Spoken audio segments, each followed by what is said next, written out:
দেখেছেন কি সুন্দর ছোটোর মধ্যে একদম টাইটি ভাঁজ হয়ে গেছে। এই যে আমি এই প্যান্টগুলো করেছি দেখুন,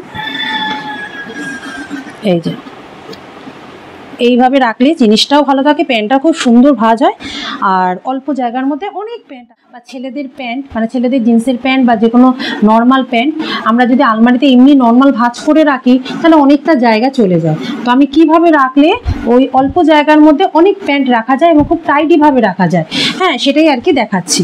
এটা একটা প্রসেস আছে। এই যে প্যান্টটাকে আমি কোমরে একটা বোতামটা আটকে নিলাম, চেনটা আটকে নিতেও পারেন নাও নিতে পারেন। এই যে এরমভাবে সোজা রাখলাম, রেখে এই যে কোমরের পাটটা, এই যে কোমরের পাটটা এটা আমি একটা এই অবধি একটা ফোল্ড করে নেব।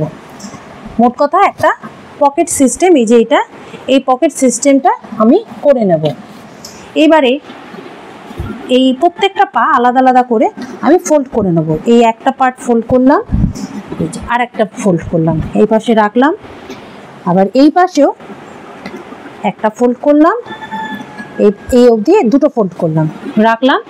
এবারে এই পার্টটাকে এই কোমরের যে পকেট সিস্টেম এর মধ্যে আমি ঢুকিয়ে দেবো, পুরো একদম লাস্ট অবধি আমি এটাকে ঢুকিয়ে দেবো। আবার এই পার্টটাকেও আমি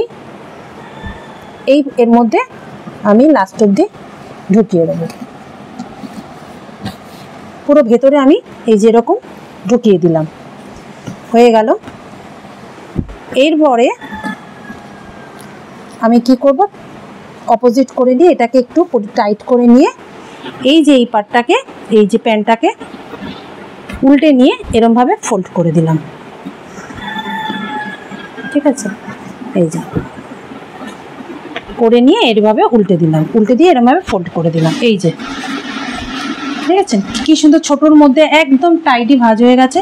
এই যে আমি এই প্যান্টগুলো করেছি দেখুন, এই যে এইভাবে রাখলে জিনিসটাও ভালো থাকে, প্যান্টটা খুব সুন্দর ভাঁজ হয় আর অল্প জায়গার মধ্যে অনেক প্যান্ট আপনি রাখতে পারবেন।